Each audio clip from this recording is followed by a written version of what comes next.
When you're building in the AWS cloud, you're going to make mistakes. And you know what? That's okay. That's part of the process.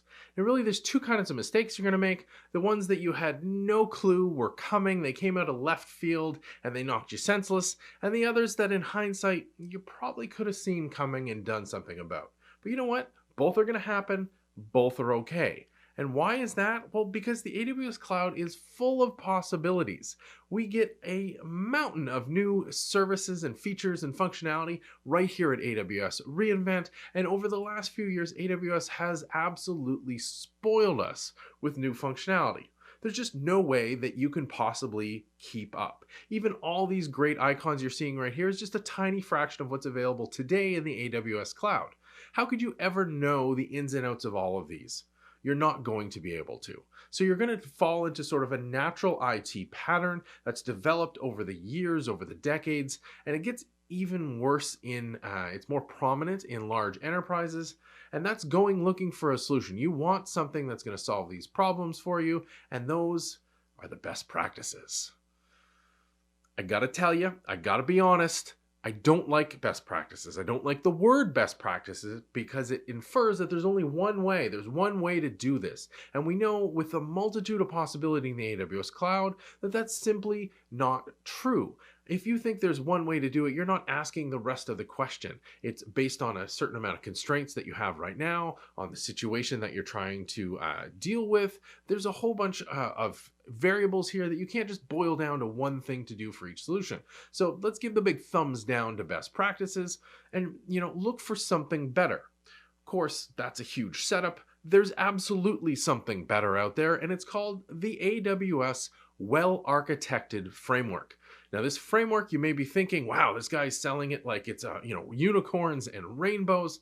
It's not. I'll be perfectly honest with you. It's a series of white papers presented as PDF documents. At least that's the start of it. There's an overview paper, then some sub papers, but it's what's contained within that's really amazing. This was built off hard-fought knowledge from thousands of AWS customers, thousands of AWS engineers and ProServe teams from around the world who have poured their knowledge into this to help you understand how to build better, how to build well. Now, there is actually a tooling component to this. If you go into your management console, you're going to see something called the AWS Well Architected tool. Here we are in the middle of a review, drilling in on the security section, question 4. And you'll see here something that looks an awful lot like a best practice. Configure service and application logging. You can even see right in the example, ensure that AWS CloudTrail, Amazon CloudWatch logs, Amazon GuardDuty, and AWS Security Hub are enabled for all accounts in your organization. That's great advice. You should absolutely follow that. That would be considered a best practice. And I don't like them, so that was a big setup. Because while you should turn this on, you need to go that extra step. What are you going to do when CloudWatch Logs raises an alert? When Security Hub presents you with a finding? How is your team going to react to that data? I'll tell you from experience, and I'm a security guy at heart, so I'll use a security example. If you go before the board and say, we had no idea this attack had happened, it evaded all of our metrics and monitoring, and we're responding to it appropriately now that we know about it, that's one thing. To have that same conversation with the board and say, hey, we knew about it because our systems alerted us and we had no plan to take advantage of that alert, which conversation do you think is going to go better? So setting this self up, absolutely a fantastic practice to follow, not a best practice, but a practice. What you need to do is then figure out how you're going to use this information. That's the difference. It may seem like I'm splitting hairs here, but it's super, super important to understand. So the framework itself is divided across 5 pillars: operational excellence, cost optimization, reliability, performance efficiency, and security. Now, these 5 pillars are just an easy way to kind of understand the questions you're discussing amongst your team. But the important thing here is to understand they weave together. You can't just look at one. You need to look at all of them in context. Now, that may not line up with how your teams are set up today, especially, with the security side of things. But for me, I'm a firm believer that security is just one part of building well, and you need to integrate it tightly into everything that you're doing. More important than the 5 pillars. I know that's weird because that's how the framework is presented, but more important are the 6 core principles that are advocated by the framework. And the first is used on-demand resources wherever possible. Essentially, think of this one as idle resources are your enemy. You don't want to pay for them. You don't have to maintain them. They're just a waste of everything. So use on-demand wherever possible. You want to automate absolutely everything. If you're typing something into a command line, it better be to either A, test it out, and then to save it into a script that you can use for an automation, or just typing it directly into a script. You shouldn't be doing things by hand anymore. Long gone are those days. You also need to be testing regularly and at scale. We're going to dive into this principle with our first example in a couple minutes. And you need to be using fact-based feedback loops. If you've ever dealt directly or worked closely with the team at AWS, they have internalized this principle in an amazing way. And essentially what ends up happening is everything they do is based on a simple feedback loop of, if you have an idea, test it out with some metrics around it so that you can gauge how well it went, learn from that, iterate on the idea, and keep on going. A fact-based feedback loop, critical concept that helps you drive the evolution in your architecture. So even if you are comfortable sort of standing still, the AWS cloud is not. You are always getting new features, new functionality that can improve your builds. They can make things that used to take a whole chunk of code that you wrote by hand and turn it into a checkbox regularly. I guarantee there's at least one feature this during reInvent here over the 3 weeks that fits that bill for you. This is why you need to keep evolving your architecture. And my personal favorite, practice, practice, practice. You have to work through situations that if you have a failure or an outage or a bad code commit that gets deployed, how are you going to handle this? You want to practice that before you get in front of your customers or before it gets to production. So think of it this way. If you're a professional football team, there's no way that you're just going to go on the field to face your rival and hope that you win the match. That is not going to happen. You're going to run through practice. You're going to run through different scenarios so that when it comes to the game, you're prepared. We need to do the same thing in IT. Just it's, a lot less sweaty and much easier and a little more organized, but we still have the same principles. Practice, practice, practice. Now, before we go any further, let's just get this out of the way. No judgments. We're going to walk through a couple stories of teams that I've had discussions with that have shared their stories with me. I'm not going to give you specifics about who they are, but we are going to walk through these examples, and we need to practice that core engineering principle of, the blameless postmortem. Just remember, they made decisions that made sense at the time, given the constraints and knowledge they had. We're here to learn from it. They learned from it, and let's share that knowledge. So the first example we're going to use is a team that created a video streaming platform. So this was at the start of lockdowns around the world, and the available options commercially just didn't really fit the bill for them. They wanted something that was very niche. They could sell access to the streams to their targeted audience and then deliver customized content. Really straightforward, great business model. They knew their niche was underserved, and they were a small team that wanted to deliver a quality solution. So the first thing they came up with, or what they're aiming for, I should say, as a goal, is this very standard thing. We've seen it a million times. You're probably looking at it right now. We have a live video window that is streaming this content that their customers have paid for. And then on the side, there's a live chat where you can connect with other people who are watching the stream at the same time, as well as the team delivering the content through the stream. Very simple, very straightforward. You can slap a number of different logos up on here. It's a very common interface example. And this is what they were shooting for. Great. This is awesome. This is going to meet the customer needs. It's going to be highly usable for their customers, given that familiarity. And this is the architecture that they started off with. Again, makes perfect sense, right? They've got an application load balancer out front. They've got a pool of EC2 instances running from one image that's in an auto-scaling group that runs their custom application. That custom application pulls data from Amazon S3 as well as Amazon Document DB instance. And behind the scenes, not pictured here, is the actual source of the streaming. It wasn't really relevant to our lesson, but just keep in mind there is a source streaming to an EC2 instance to spool that video out to the other instances in the scaling pool, in the scaling group. And of course, all of this is monitored by Amazon CloudWatch. Again, if you were setting this up with a small team, this makes sense. But you may have already spotted where there is one potential issue that may come back to bite the team. I say may, like it's not a foregone conclusion, but you know where we're going with this. The video and the chat functionality are running on the same set of instances, right? So they've tied those resources together. Again, that makes perfect sense. They started with a proof of concept, and as we all know, proof of concepts don't stay in the lab. It got rolled out to production with one easy to operate instance type. So what happened was in their testing, on the left, on the y-axis here, we have response time in seconds, so end-to-end what the user experience is. And on the x-axis, we've got the number of concurrent users. And the team ran some automated tests. And between 10 and 50 users, again, this data is normalized to make it easier to get the point across. Between 10 and 50 users, they saw a reasonable response time, 1 to 2.5 seconds, which was great. That was adequate for their needs. Customers were pretty happy. If you can get below 1 second, that's sort of ideal. The Nielsen-Norman group, who do a ton of UX research, have repeatedly generated the results that say under a second, and it just feels natural and fluid for customers. Over a second to, I think, 2 is basically it feels like the customer is interacting with something and it's responding in kind as opposed to a fluidity there. But anything over 2.5, you get to start to get worried. So as they creeped up to 100 users concurrently, they started to see these times increase. Now what you might be thinking is, well, wait a minute, aren't they selling tickets to this streaming platform? Yeah. And shouldn't they know how many people are coming to the stream? Yeah, they should. But what happened was the technical team had set everything up. They had run their tests. They were happy with its performance because they were testing with sub 50 users. And on the day of the stream, ticket sales spiked up very close to this chart. And they got more and more people coming onto the stream, which is, again, a great business success. The problem is the technical team wasn't aware of the spike in demand, so they weren't ready for what was coming, because as this increased to about 1,000 users, the response time was up to 10 seconds. Now, I don't know about you, but the last time I waited 10 seconds for anything on the web was probably about 1997, right?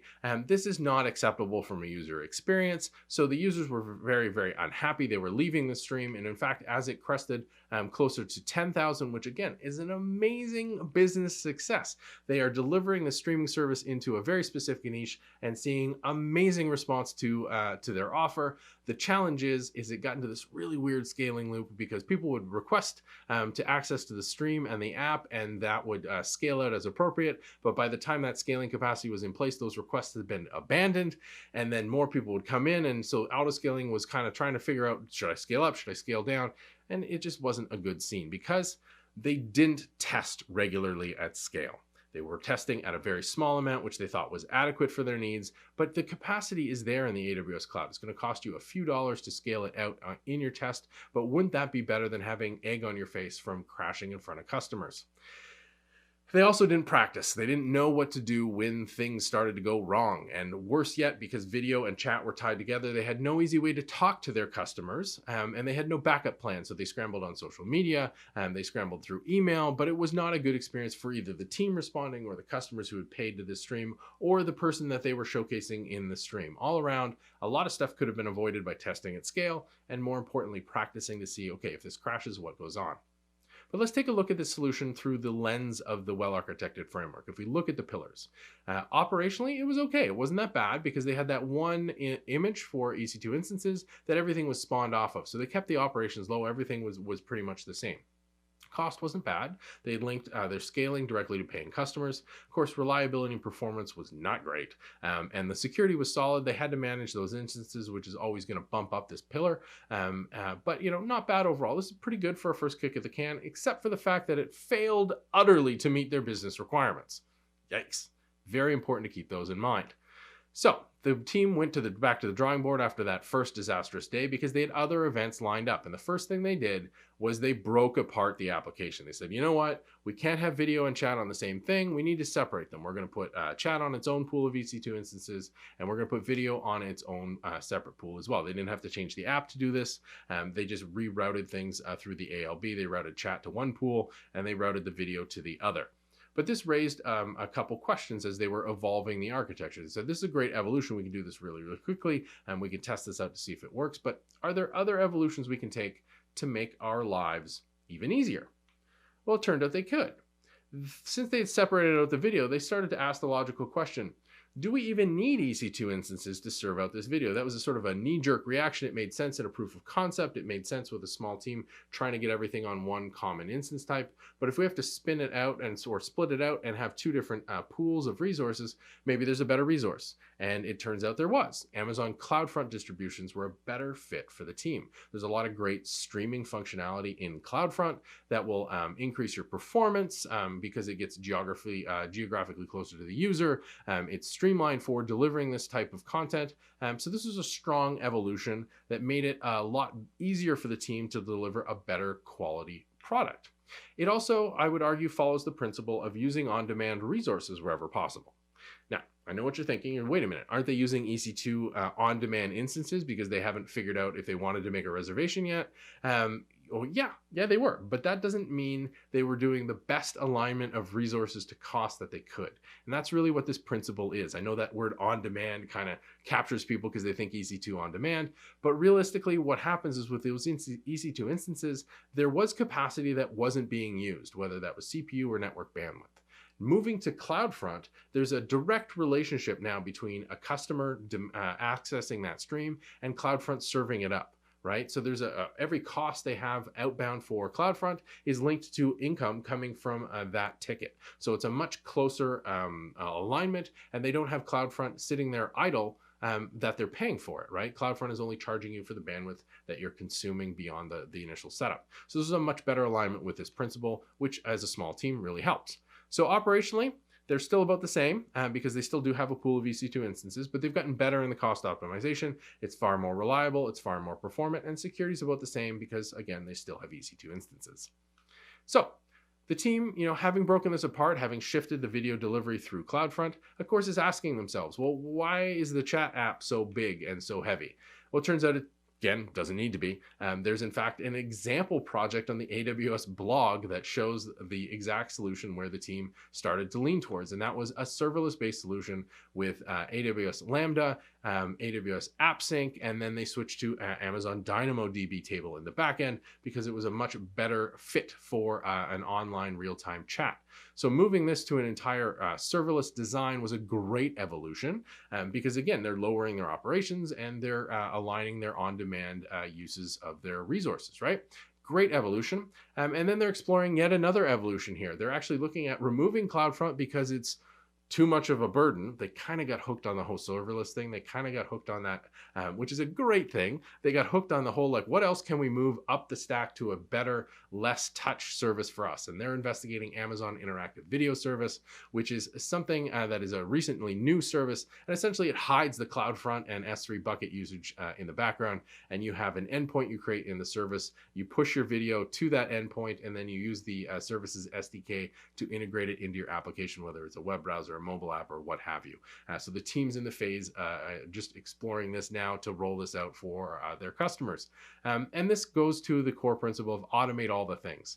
If you've got things stable, if you're delivering a good value to your customer, is there something that you can do to make your life easier from an operational perspective? So customers won't see really a big difference with the Amazon Interactive Video Service, but the team will, because it's one less set of things they have to worry about, right? Now they'll have a highly managed service where they can just push video through and it scales out for them at a great rate and streamlines their back-end experience. So that ties in with automating it, because even setting up the distributions, worrying about the cache, worrying about the S3 bucket, that kind of stuff, if you don't have to do it, don't do it. And I mean, that was a much better solution than the instances, but this is an even better solution of going to a fully managed service fit for purpose.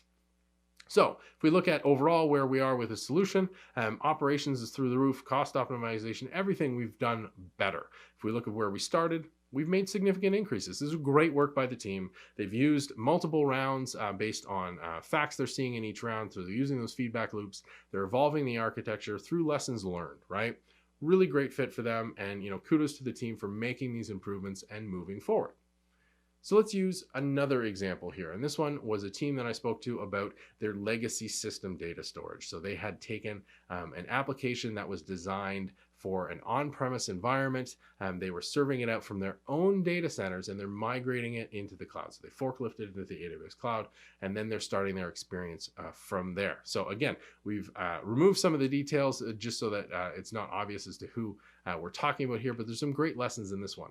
And we're going to look at this from a number of devices that are sitting out in labs around the world. And each of these are sending live data back. In this example, we're just showing weather data because it's something easy to relate. And there's a lot of different metrics coming in pretty much constantly. It's a real-time system that sends them to a central system in order to analyze the data and reference it. So there's a need to pull in real-time eventing, and then there's a secondary need for this analysis across all of these events. So this is a data-heavy application, and all of the good news is all of the processing is done centrally. So you may be screaming in your head, this is going to be an IoT solution, and it would be for part of it. We're going to focus on the data storage piece because I think this is where a lot of people are sitting, especially in large enterprise, where you have something that was built that is working, that is solving your business needs. In this particular case, was making a lot of money, but when they're moving into the AWS cloud, they're going along this journey that I think we've all been on, and so we want to highlight that. So if we look at the architecture, when they forklifted what they had into the AWS cloud, they moved the devices. We're talking to an Elastic Load Balancer, an ELB, that went to an Amazon EC2 instance pool in an auto-scaling group that was running their custom app. And in the back end, it was running an Amazon RDS Oracle instance or set of instances. And of course, they were monitoring it all with CloudWatch. This solution, now this is really, really important to call out. This solution is a forklift from what was on premises, and it worked great. It was highly reliable, it fit the purpose, and they had enough income to justify high licensing costs in Oracle. They were an Oracle shop already. So, as much, remember we said no judgments? No judgments. They were making a ton of bank off this. So you can probably figure out where we're going with this one as well, though. Some of the data and collection and analysis all being in an instance pool may cause some challenges here, right? But that's the important thing to think of. But it's that Amazon RDS Oracle instance where is going to pop up with our first example. So here we're looking at a chart again, normalized to make it easier for you. On the y-axis is the database size, right? So the amount of data that we're storing in the database in terabytes. And across the x-axis is our event volume in millions.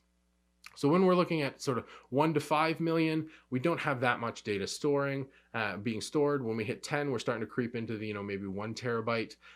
When we get to 100 million events, we're at about 8 or 9 terabytes, and we quickly spike up north of 65, 70 terabytes when we're hitting 1,000 million events here. So, or groups of thousands of a million events. So the challenge is that, based on the facts that we're seeing, is that as these events spike up, our database costs are going to increase massively. They're going to follow this chart because storing data in a traditional RDBMS is going to be expensive. It just is.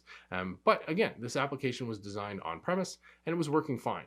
The challenge specifically is that per day, this team was seeing about 8 or 9 terabytes of data every day coming in. And that was only going up as they were being more successful. So why is that a problem? Well, because it's all being stored in the database, they were spending a lot of money. So if they're seeing about 8 terabytes a day, one of the maxed out 64 terabyte storage nodes, reasonably, savings on the 3-year reservation was costing them $15,500 a month after a $32,500 reservation over the 3 years. So remember again that they're filling one of these every 8 days. So every 8 days, they're spinning up another one of these nodes that's costing them $15,500. Again, they're making enough money that it's not huge, but it's an area of concern. So right now, if we look at the solution status across the pillars of the framework, operationally, it's fine. It's a little burdensome, but that's okay. It's not really optimized to cost, but it's not that bad because they're making money. Rock solid reliability, not great on performance because of those Oracle instances in the back end, and security is okay. But of course, the team's looking at that going, that's a big bill. So they start there. They switch that Oracle instance over to Amazon RDS Aurora. This requires a little bit of custom code change in their app, but not much. Doesn't fundamentally change how they're handling data. So when they switch this to an Amazon Aurora instance, for the similar performance and storage tier, that drops down to $8,000 a month and a $5,000 reservation. So they actually end up saving 49% through this code change, which is an absolutely massive win for the team. They were ecstatic about that because it was a minimal effort on their part and a huge savings on the back end. So this readjusts our pillars where cost optimization is now rising steadily because we've made one move to save 49% on our data storage costs. But of course, they're not stopping there. There's a lot more to do. They realized that, storing all the data in a relational database isn't really the way to go. Let's start taking advantage of Amazon S3. So instead of filling up a database every 8 days, now we can turn around and go, okay, we can keep some stuff live in the database, but we can start pushing more and more events out to S3, and that's going to cut our costs down significantly. Storing the similar amount in S3 was costing them around $1,000 a month. So significantly cheaper, way better for scalability. That was a great evolution in their architecture. They're taking advantage of the cloud. So this is a very common pattern we see. People forklift what they have because it was working, move it as is. Great step one. You should absolutely do that. But according to the well-architected framework, we should continue to evolve. And as we're evolving, we're taking advantage of other powers that are available in the cloud. So here we've cut down costs by switching to Aurora, and we're cutting down costs even more by moving some of that data that's not required to be available instantly through their custom code. And we can make it available in a different manner. In fact, they realized, wait a minute, we don't even really need the relational database in the way that it's existing. If we're willing to rewrite our data architecture and our code, we can start to leverage DynamoDB. Now, is that going to be cheaper than Aurora? Not necessarily. It ended up being less expensive for them, but it was more performant and they got a lot more flexibility. They were able to decrease the response time for requests in the backend, which was great. And this was all just changing their custom code. Again, evolving that architecture to see those results either back end for the team or front end for their customers. But they didn't stop there. They went even further because it's kind of addictive. They switched the ELB to an application load balancer, and they started using AWS Lambda functions for data ingest. And then they would decide if the data needed to go into Amazon DynamoDB table to update it. And they did some aggregate work in the Lambda functions right there and in Dynamo. And then they pushed a bunch of it into S3. And they moved a lot of their batch processing and their big analysis to Fargate. They took their custom code, they wrapped it up into a container, dropped it into Fargate in order to not only increase scalability, they decreased response time, which is great. And they also then made it less expensive and less operational burdensome on the backend team in order to make it easier to keep focusing on value as opposed to maintaining stuff. So they tested regularly at scale, and because of their tests, this is what they were finding. They said, hey, if we make these changes, we'll be able to scale better and continue to be successful, because they kind of hit this beautiful business snowball where labs started talking to each other and said, hey, haven't you seen this great service? And they started getting more and more customers, which was really critical for them to free up time to deliver more features because they had a broader customer base at that point. This also better aligns with using on-demand resources. They've eliminated those instances. They're spinning up those containers as required in order to do batch jobs, and they actually reduced the execution time of those batch jobs through this approach, which is great. And they automated everything, right? So everything is becoming highly automated, directly tied to customer demands. This is really just a really nice evolution of where they went. So if we look at the overall solution status, reliability stayed the same throughout, even though all the architecture has changed, which I think is a key call out. Performance is now through the roof. Security is easier because they've gotten rid of a lot of stuff. Cost is even more directly optimized to their revenue and their needs, and it's easier to operate. Overall, just a huge win by following the principles of the well-architected framework. So what do you need to take away here? What's the key? What do you need to understand? Well, the AWS Well Architected framework is a freely available resource from AWS. You can get started with this right out of the gate right today. And it's all about finding the best solution at the time. That's key, at the time. There's no one best solution. You're never done. Either you're changing, the AWS cloud is changing, your customer demand is changing. The beautiful thing is you have the tools to meet that demand and to change with it, to innovate with it. You just need to be able to apply it in a logical manner, which is what the framework is all about. It does that through applying principles, the 6 core principles of the AWS Well Architected framework. And they're really stuff that you were doing now, hopefully doing now, kind of felt instinctively was there. The framework codifies them, formalizes them a little bit better, removing those idle resources, automating everything, making sure you're testing at scale, changing and evolving your architecture based on data, and practicing for any possible scenario that could go wrong or even could go right, so that you're not stuck at a loss if something happens in production. The architected framework, for your ease of use, is divided across 5 main pillars.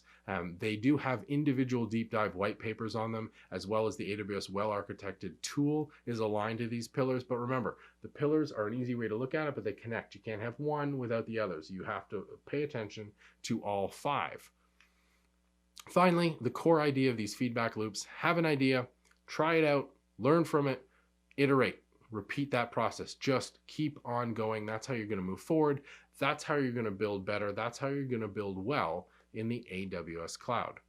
Thank you very much. My name is Mark Nunakoven. I'm an AWS community hero. I'm also the VP of Cloud Research at Trend Micro. You may have noticed from the -S on this session that it's actually a sponsored session, but you may have also noticed that we didn't talk about product. I think it's really important just to learn how to build better.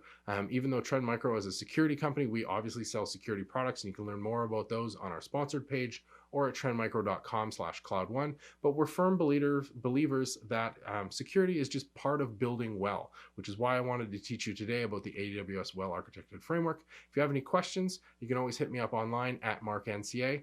Thanks a lot for attending. Enjoy the rest of AWS reInvent.